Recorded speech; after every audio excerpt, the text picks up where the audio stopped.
So we are done already with the topic 1.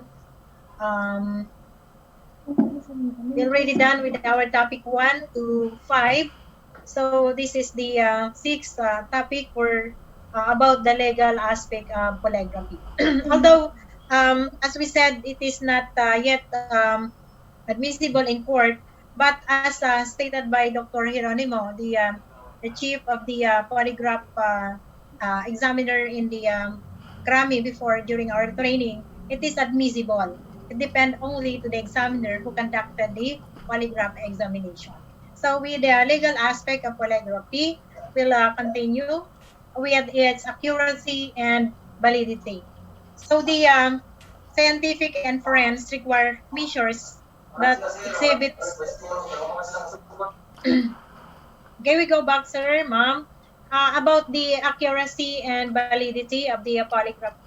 As we said, it is the scientific inference requires measure that exhibits strong reliability.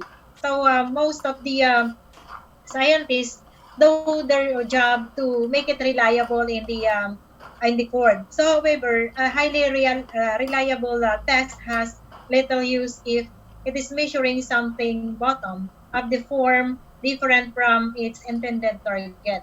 Because most of the examiner, the problem in the validity and accuracy in the polygraph examination is depend within the polygraphist or yung sinasabi nating psychophysiological examiner. So here, a measurement process is considered valid if measure that is supposed to measure. Those areas that could be possible, the individual or the subject must always, as we said, properly done in the examination. May tamang process. So with reliability, there are several aspects to validity. It is particularly important for the committee's work to distinguish between the empirical concept of criterion validity or accuracy and theoretical concept of construct validity. Mostly kasi, there are people na they are not accepting. There are judges na ayaw nila nito, pwedeng may sarili silang reason. But here, it is valid if it is conducted by the polygraph examiner who are, we can say, as expert. So here, the criterion validity, polygraph accuracy is the extent to which test results correspond to truth with actual examinees. Proper way, how it is conducted in a proper way. That's why the court asked the examiner how it is done. Although it is very scientific on the part of the kasi hindi masyadong alam din ng court kung ano ang process talaga, but still the examiner must prove to the court how it is done. The proportion of correct judgment may be or made by the polygraph examiner is the commonly used measure of accuracy for polygraph test.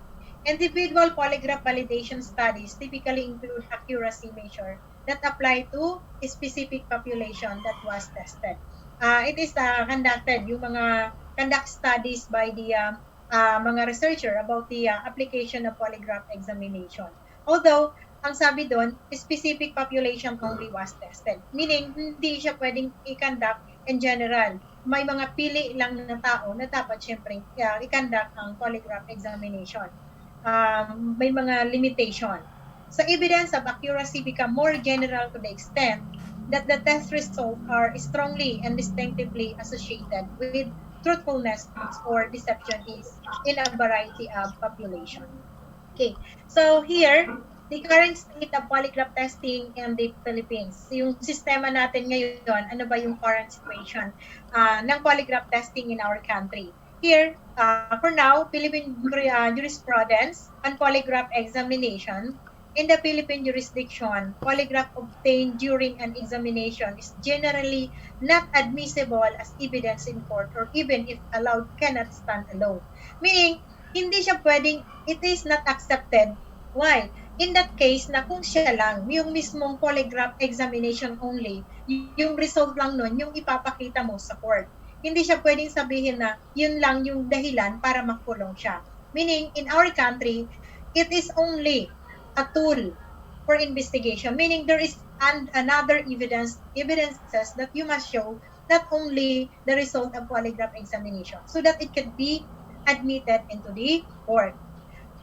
This is the issue in the country kasi nga paano mo nasabi how it happened na totoo or tama yung pagkandak mo ng polygraph examination. Commonly yun yung mga tanong sa court na kung saan pinakang mahirap na pinagdadaanan ng mga examiner. So, the statement and confession obtained through the use of polygraph instrument are admissible, provided all other requirements that the subject is appraised of his applicable rights in the presence of the counsel.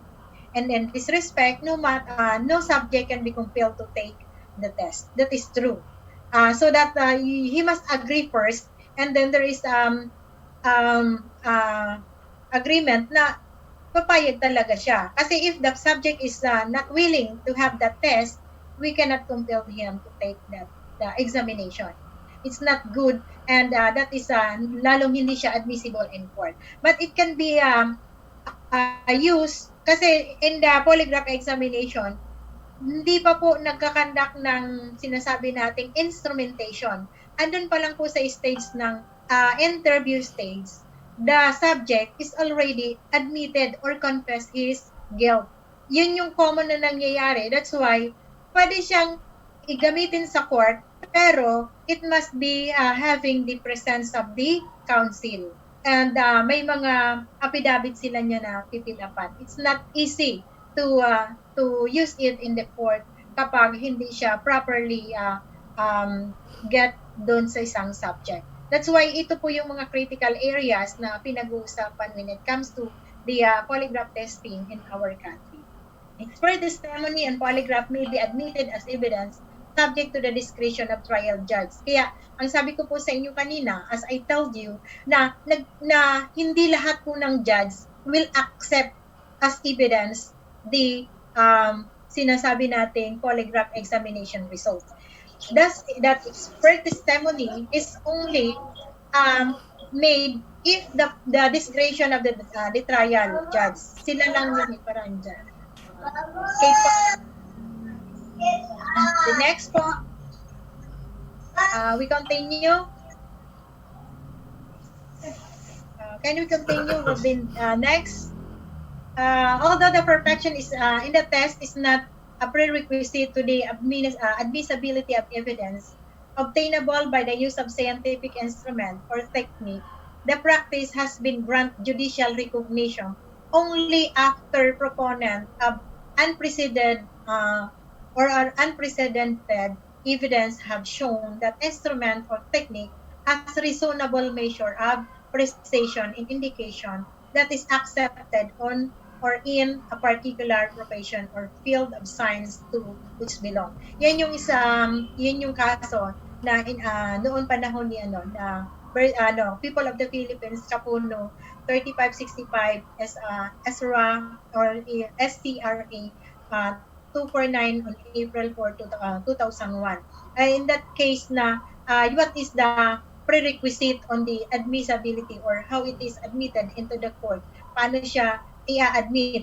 So, doon yung sinasabi nating scientific instrument. So, it could be happen and it depend only to the trial judge. It can be admitted depend on the trial judge. So, it cannot be admitted solely to the court if it is the only evidence that you can show. You need to use some other evidence. It's only a tool for the investigation. So, kaya dapat in polygraph examination, dapat talagang expert din pati yung examiner talaga. And also, reason why the polygraph result inadmissible as evidence, as I said, because it is not been standardized as to the instrumentation. Kumbaga, because, ang sabi ko nga, it depends to the examiner. Yung psychophysiologist is having their own differences. Pwedeng kung katulad ng doktor, may kanya-kanya silang kakayahan at experience when it comes to the examination. That's why hindi pa siya standard talaga. It has not been standardized as to the test or method of questioning procedure because the question procedure, although there is a specific, especially as of now sa computerized po, there's already a sample in the computer na dun sa machine, may naka-software na silang mga questioning procedure, but it will depend pa rin dun sa ating examiner how it will be done to the subject. Kasi depende dun sa klase ng itatanong mo sa kanya. Kasi if the question is not properly asked to the subject, it will affect the result of the examination. Also, the quantification of polygraph examiner. As we said, para siyang babasa ng isang result ng x-ray or other result ng ginagawa ng doktor. Kasi yung quantification is not easy to do. Kasi there is a scoring system, there is, it depends. Sometimes parang it is opinionated na nga, ang sabi nila. Kasi nga, it depends to the examiner how he can say na this graph is deceptive or how he will do this scoring. Yun yung problema po in the polygraph examination. That's why, ang tinitingnan po natin dyan, unang-una, kung bakit hindi siya admissible in court is not been standardized as instrument, not been standardized as to the test when it comes to the question procedure again, and then how it is score on the quantification. Yung last part na yun na sinasabi natin, how you will compute that as you can say na nasabi mo na he is deceptive or truthful. So that are the reason why inadmissible as evidence. Another po, yun pong topic na yun kasi masyadong ano lang po yun. A simple way lang po yun kasi hindi ko po kinuha yung napakaraming discussion about that kasi how lang naman yun kung paano siya i-accept in court. Okay, so the next topic is the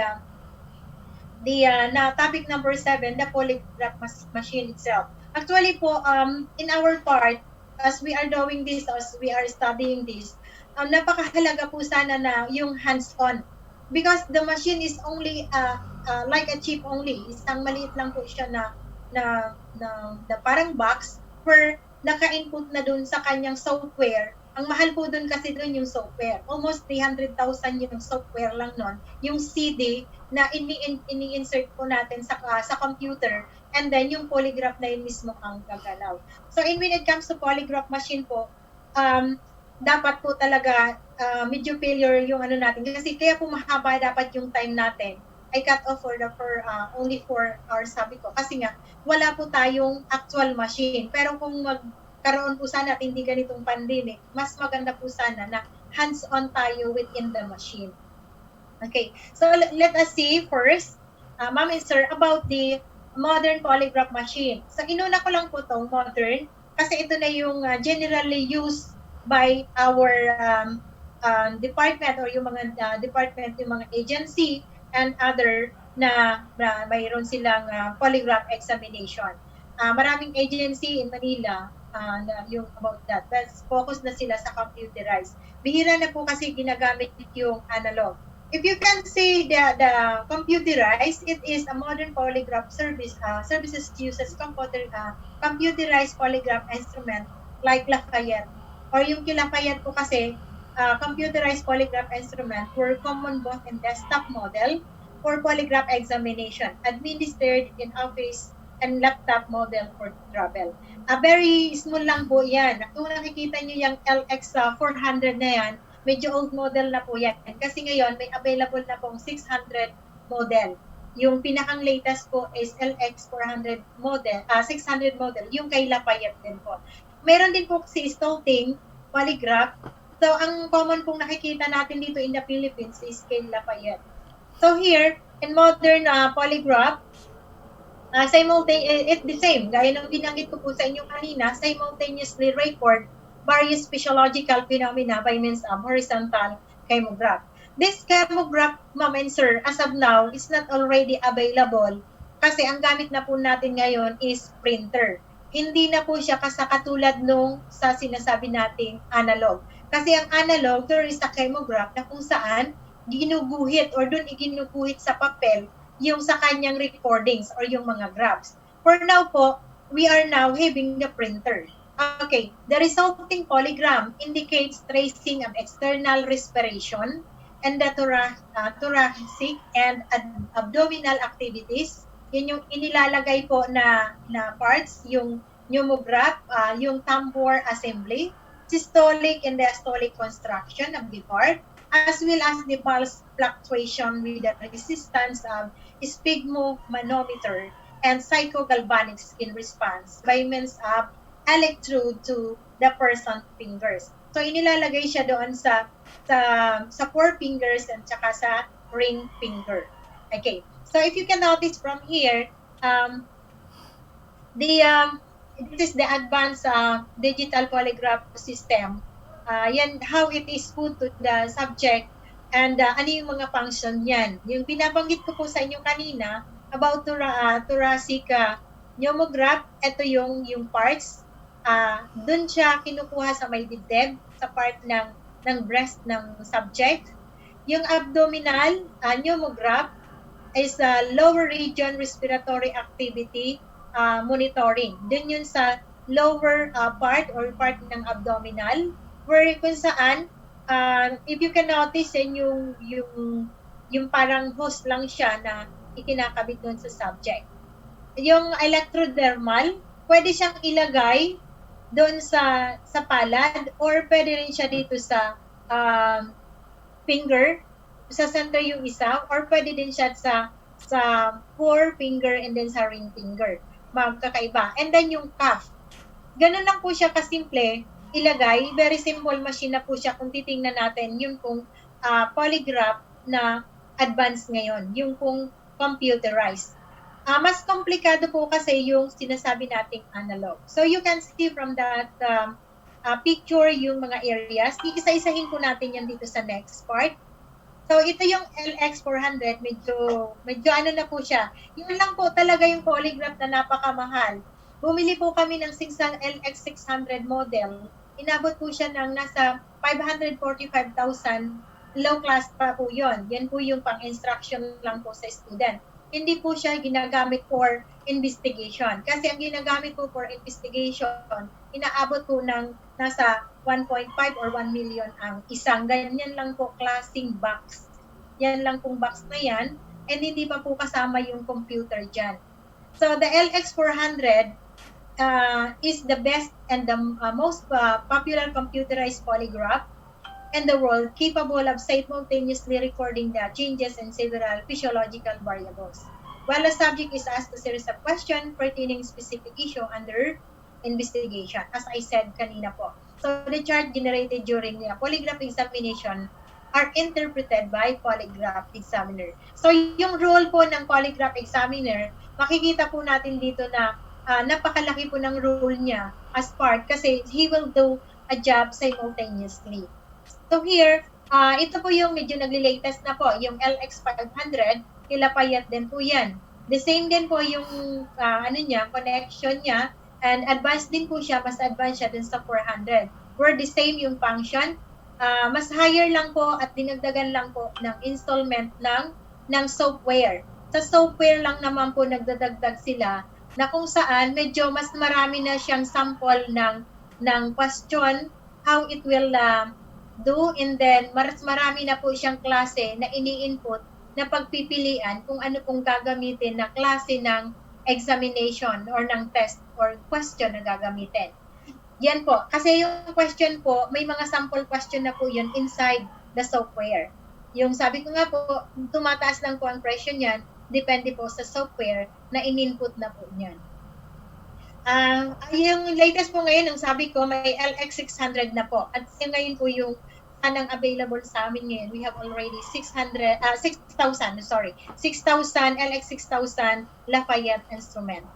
So the computerized again, if you can notice here, computerized polygraph is different from analog polygraph machine.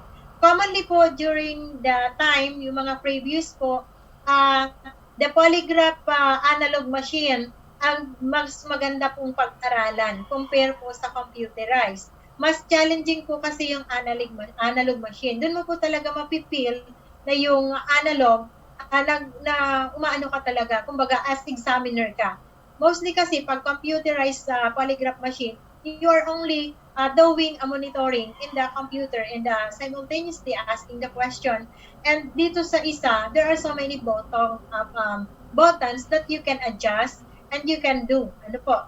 So, and the polygraph examination po, mayroon po akong ipakikita sa inyo mamaya na video on the analog. Kasi po, dun sa computerized, parang it's easy. Depende po kasi sa nag-handle. Kasi po, kapag medyo bata pa po, medyo ang edad po ay yung mga kabataan ngayon, it's easy to handle po yung polygraph machine na computerized. Kaya lang, yung mga dati pa pong nag-e-examine, mas gusto po nila yung analog. So, ganun po. Sana nga na hands-on natin to o nakikita natin to for us na mas makuha po natin yung tamang knowledge po. So, the physiological changes monitored by the polygraph attachment are respiratory rate, blood pressure, or yung heat rate, and then galvanic skin resistance. But for now po, may additional na po yan, yung construction or yung contraction nung sa upuan. Meron pa po yan dun sa yung inuupuan. Nakukuha po ng record nun, yung bago ngayon na polygraph, yung mismong pagkaupo mo, yung pagkukontract nung mga muscle sa hita at saka sa may bandang buttocks, nare-record din po yun ng machine.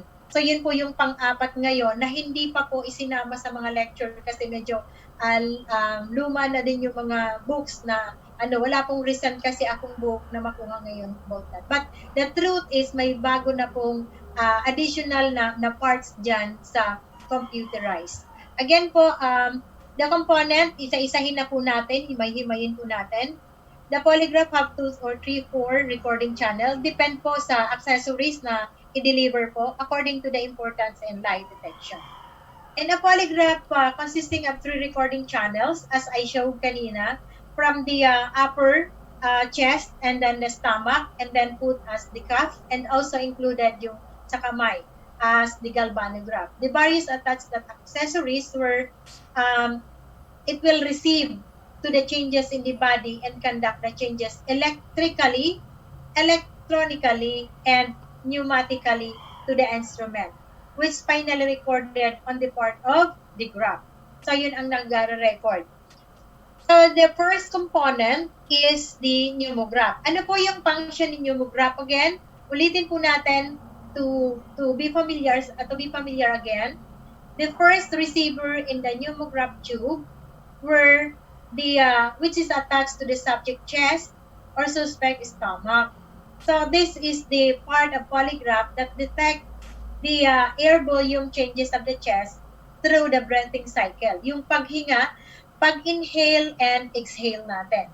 So once the respiratory changes are received by the pneumograph tube, they are then transmitted through connecting rubber tubing the recording below, and which connected liver stem or system powered by pneumopen for tracing and permanent recording. So ang analog at saka ang computerized, they have the same ang itsura or yung sizing ng pagkakaroon or pagkuha ng yung receiving niyan. Yung graph niyan is almost the same. Nagkataon lang na iba yung ating machine.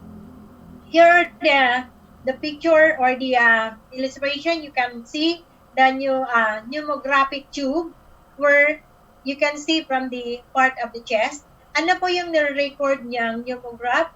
Sa analog, you can see dyan po sa the pen, pneumopen, ganun po yung graphing niyan.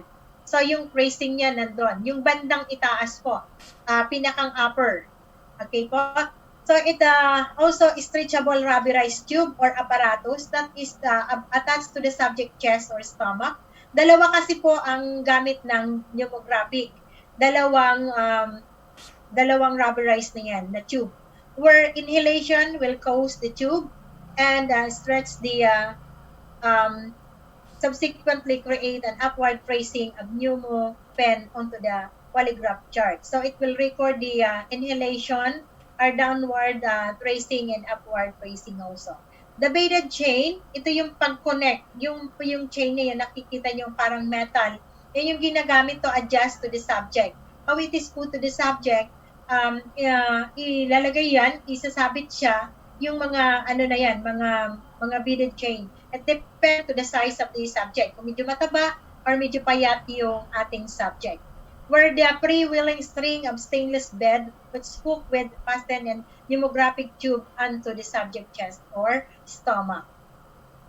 Okay po, the next po will be the cardiograph. Tapos po tayo dun sa first part po or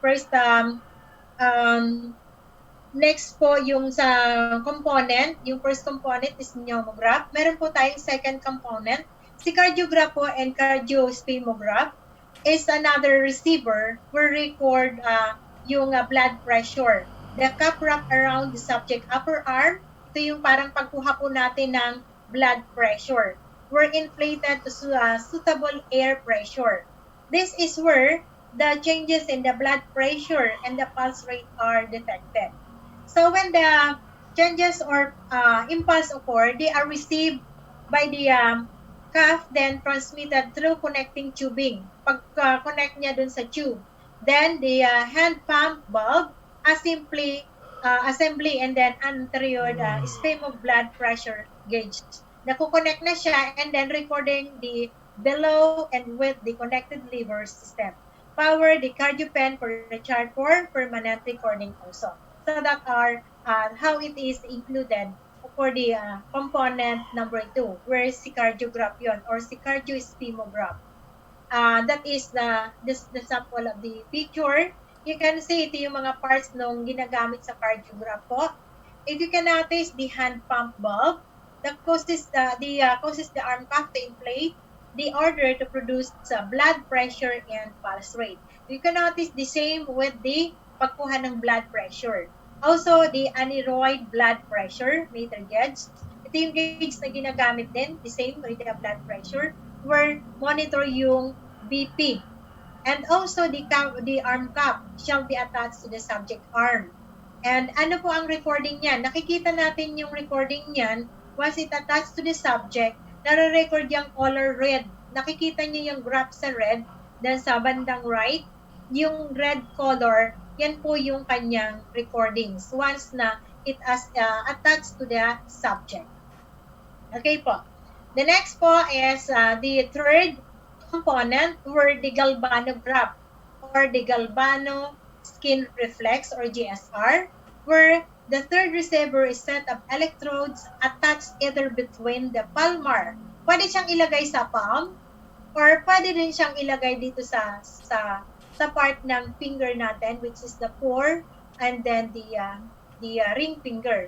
So we're hands on the adjacent or relative fingers of the same hand of the subject. Mostly, kapag inilagay natin sa kanan, pag nilagay natin sa right side yung sa ating cuff para pagkuha ng blood pressure, so kailangan nating ilalagay sa left side naman yung paglalagay ng sa galvanic skin response. So that's why kung sa right natin nilagay, so kailangan magkahiwalay sila.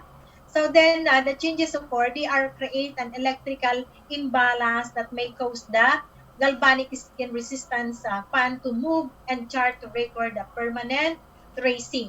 If you can look at this, also the galvanic component are record the changes according to the nervous secretory system. Yung nervous system natin kasi, it affect and then it connect and then doon na yung sinasabi nating lalabas na yung electrical. Kaya nga, it has been studied that the brain activities and electrical charges have been recorded through epidermal skin reflexes, pass through the different nerves of the human body.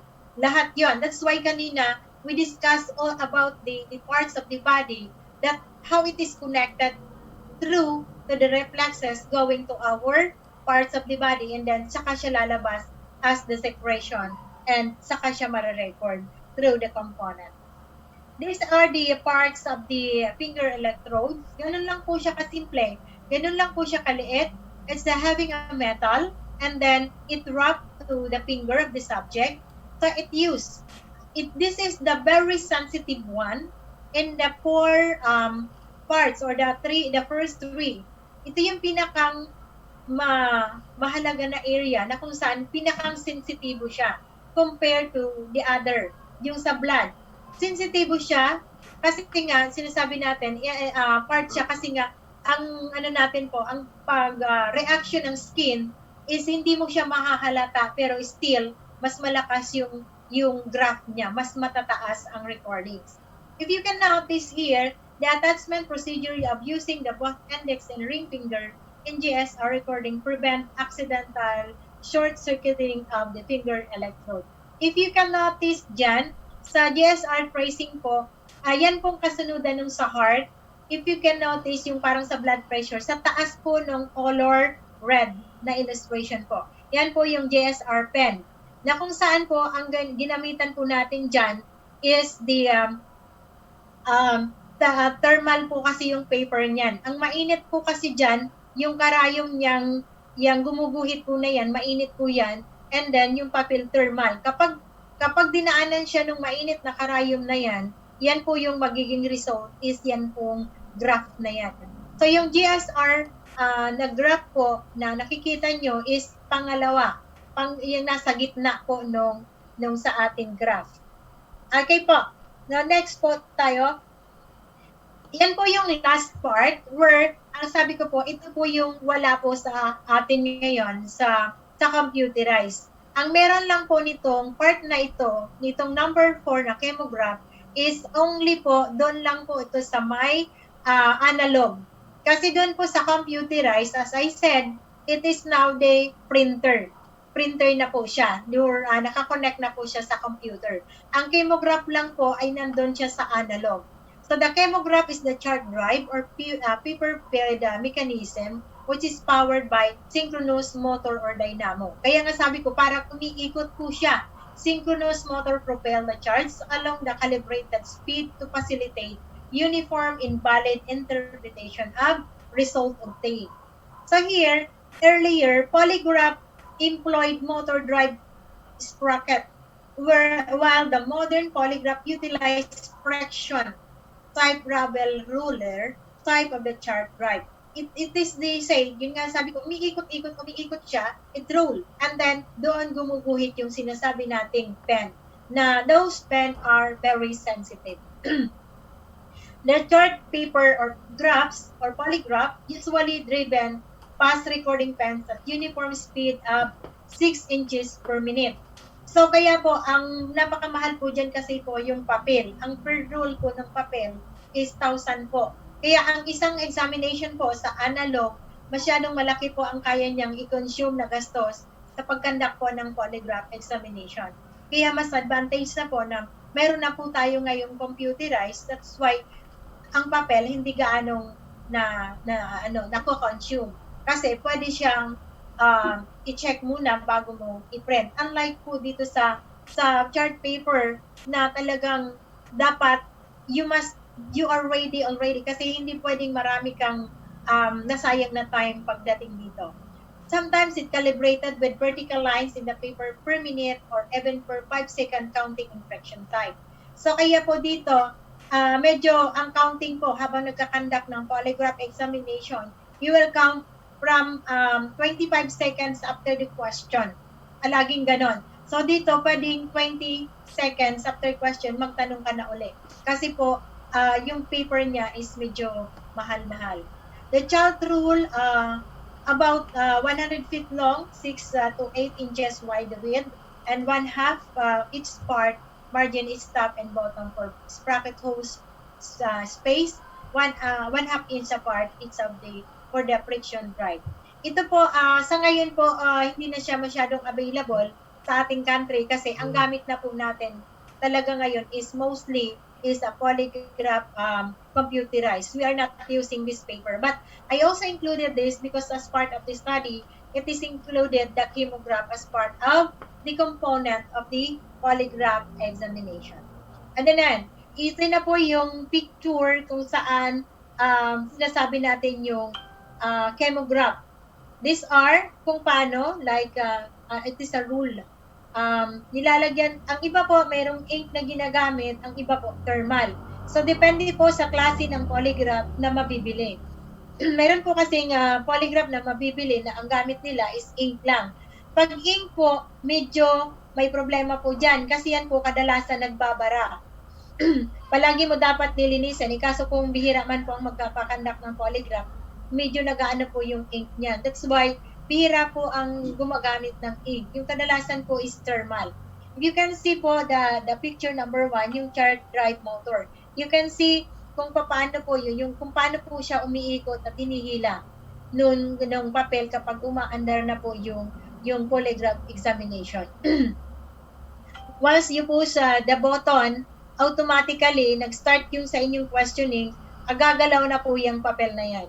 And kasama na po yung paggalaw po ng lahat ng pen na once it start the questioning.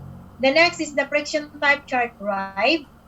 This one, yan yung part po. And then, the polygraph chart po, andyan na po, makita nyo po yung illustration.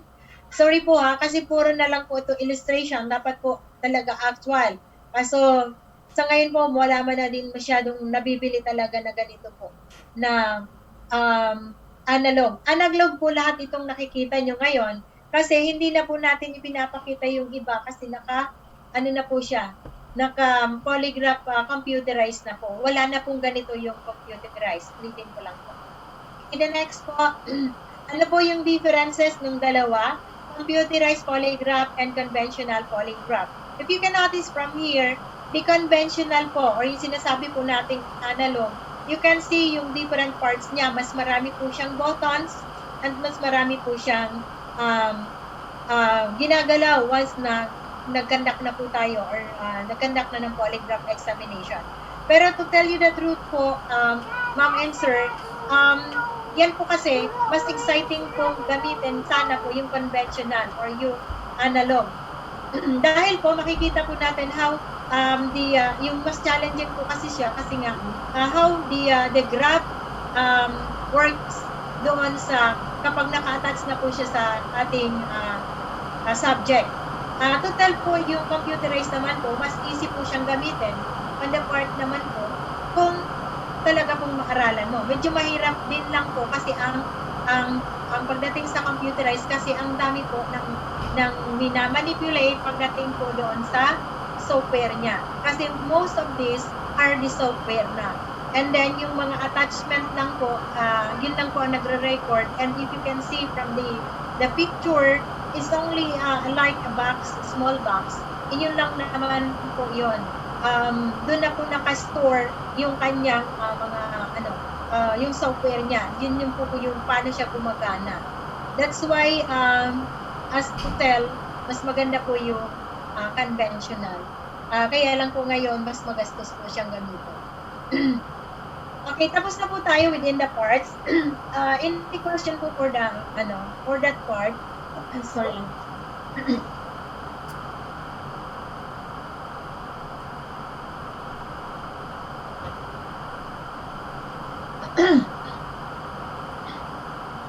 Sorry po. May I know, sir, ma'am? Any question po for the parts of the polygraph or the component? There are 4 components, ma'am and sir, about the polygraph. Only 3 components for the computerized, and there are 4 for the conventional.